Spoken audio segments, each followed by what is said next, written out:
নমস্কার বন্ধুরা, আশা করি সবাই ভালো আছেন। বড়দিনের অনেক শুভেচ্ছা ও শুভকামনা রইল সবাইকে। আজকে তো সবার বাড়িতে কেক খাওয়া হয়েছে, আর অনেকেই প্রায় কেক বানিয়েছেন বাড়িতে। আমি কালকে একটা ফ্রুট কেক বানিয়ে শেয়ার করেছিলাম।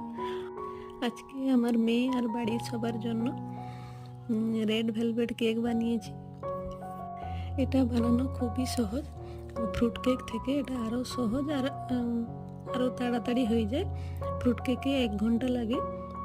এটা 20 থেকে 25 মিনিটের মধ্যেই কিন্তু রেড ভেলভেট কেক পুরো রেডি হয়ে যায়। আর আমি এটা গ্যাসেই বানিয়েছি। তো চলুন ভিডিও শুরু করি। প্রথমে আমি নিয়েছি হাফ বাটি দই, 1 কাপ সুগার পাউডার, 1 চিমটে লবণ, 1/4 কাপ অয়েল, ভ্যানিলা এসেন্স, আর এতে দিচ্ছি